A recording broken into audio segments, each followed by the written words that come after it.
I strongly believe that Quant is about to start its upward ascension from our current levels, and I'm going to go over a lot of information regarding exactly why, but I also want to talk about what's happening right now with QNT and why this is pretty much one of the most bullish crypto projects in this space, not just because of the supply, which is 33% less than Bitcoin, but also because of the utility and the names that Quant is actually working with.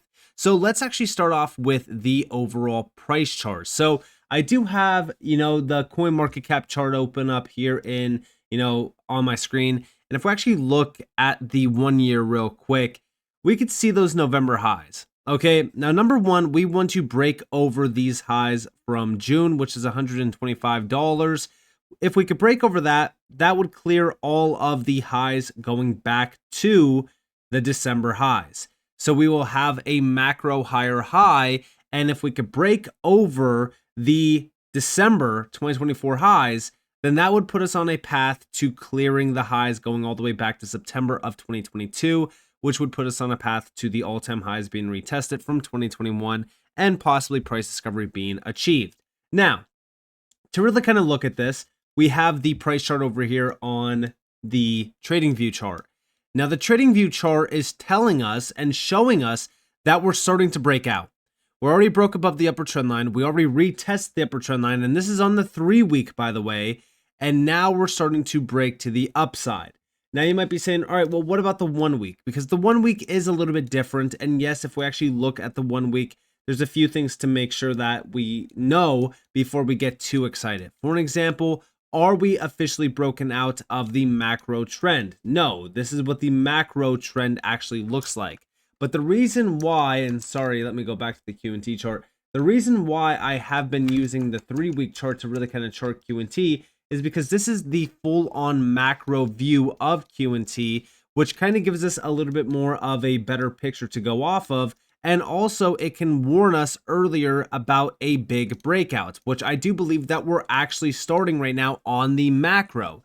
Now, the craziest part about all of this is that this is basically, this is the launch pad, okay? We are in the launch pad down here. And what I mean by that is, if we actually open up a new chart real quick, and I just want to take you guys to XRP, because XRP is a perfect example of this. Now, the problem is that we have the current price action over here, but the big thing that I'm actually looking at is the launch pad. This is the launch pad.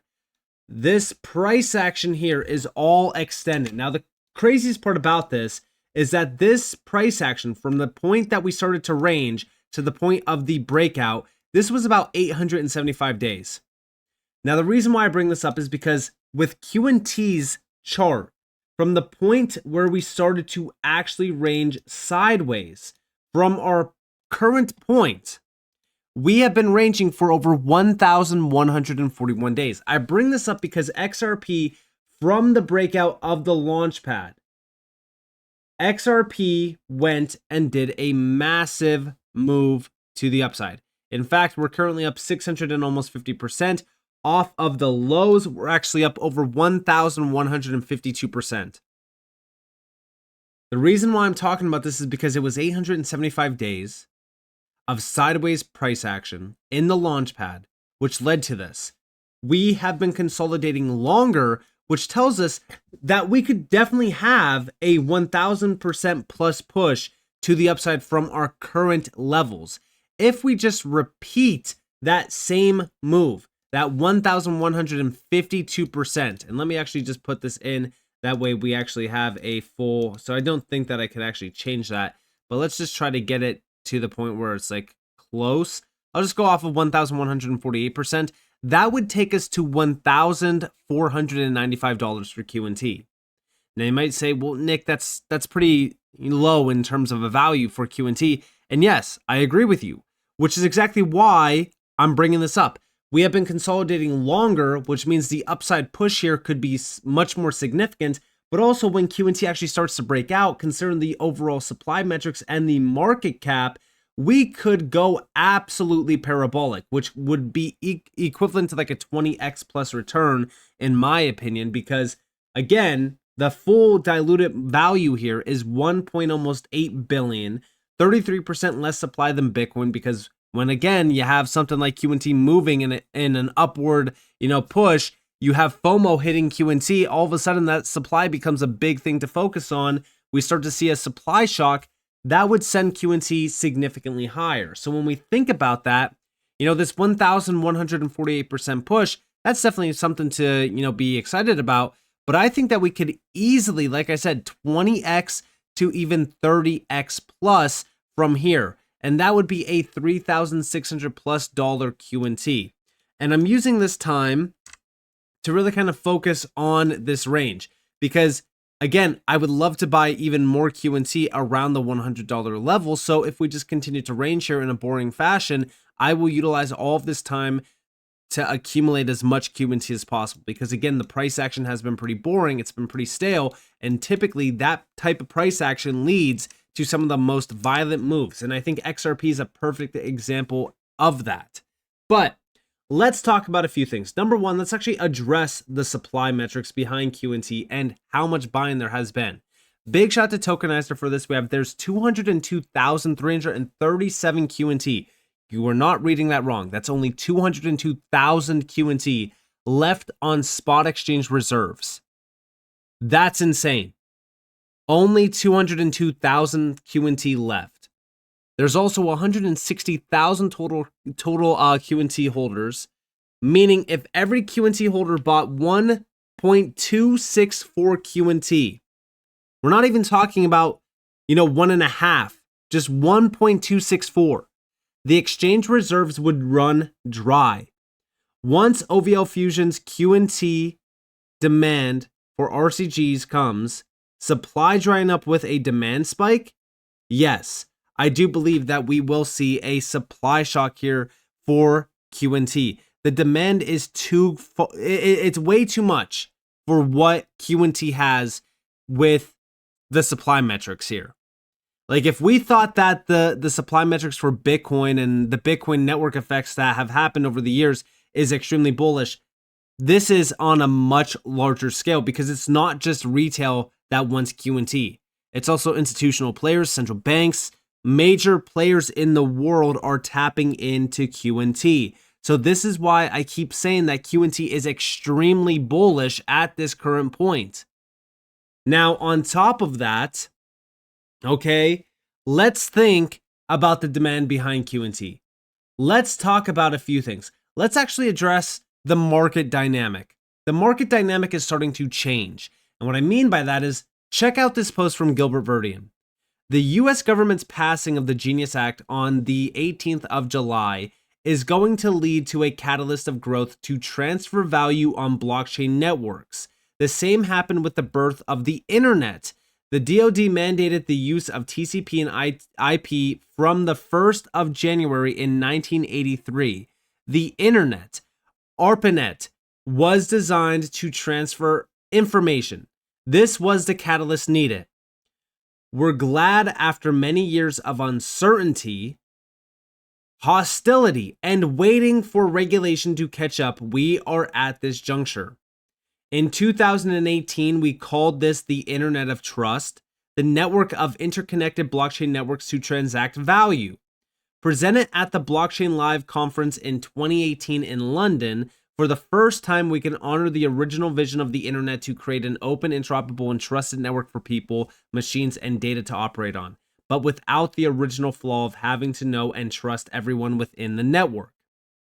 We can trust the network without the need to know and trust each other. We are encouraged to see that after years of uncertainty, the path is finally clearing for mainstream adoption of blockchain and digital assets and the birth of a new internet to transact value. Now, what's crazy about all of this is that when a CEO like Gilbert Verdian is telling you that this is happening right now, you need to listen. This is someone that created ISO TC 307, which is a standard for blockchain and DLT. And this is somebody that's sitting next to central bankers, major enterprise grade companies, talking about the implementation of DLT and blockchain within traditional systems. This is happening now. And it reminds me of the Quant website, right? When you go over to the Quant Network website, and once we're on their website, if we just scroll down on their homepage, we can see introducing Quant Flow for banks and even corporations. But if we keep scrolling down, we can see trusted by central banks and global financial institutions. We've worked on the digital pound, the digital euro, and even the UK's RLN. And this is with major players like the UK Finance, the Bank of England as well. Also central banks, even the BIS. You also have the ECB. I mean, when we think about what Quant is trying to do here, it's extremely significant. And it's also very significant for the entire space, because we also know that Quant, in terms of their Quant Flow platform, which is directly tied back to the Overledger platform, all of this actually creates a network of networks using the DLTs and blockchains that we talk about on a day-to-day basis. I keep telling everyone that when we think about the future of crypto, we think about the future of any of these crypto projects. It could be XRP, it could be HBAR, it could be XDC, it does not matter. Quant is actually a complementary technology for all of that, because it's connecting everything. This is literally the connector for all of this. And it's also the fact that we continue to see the areas in which Quant is involved. For an example, the UK, continuing to innovate and drive adoption also of blockchain and DLT through names like Quant, which if we go to the government website, you guys can just go to uk.gov. You can find Quant on there as a technology provider. This is how embedded Quant already is. QNT is one of the most bullish projects simply because nobody cares about these things. They don't focus on these things. They don't even know about interoperability and how big of a problem it is, and Quant is actually solving it. But, you know, again, when we think about this and we think about the utility around QNT, it's extremely significant, especially for a project that has 33% less supply than Bitcoin, and the chart looks like this. I do think that a lot of people will come back to QNT. Like, long term, you know, give it a couple years, I think people will come back to this chart and say, wow, I had such a huge opportunity here in front of us, and I never hit the buy button. You're going to see a lot of people regret not diving deep into the QNT well and really understanding everything happening around Quant, because it's one of the craziest crypto projects that we actually have in front of us from a tech view. And that's what's boring about it, is that nobody actually wants to study the tech. They don't want to understand the tech. But once you do, it's a rabbit hole that you don't want to crawl back out of.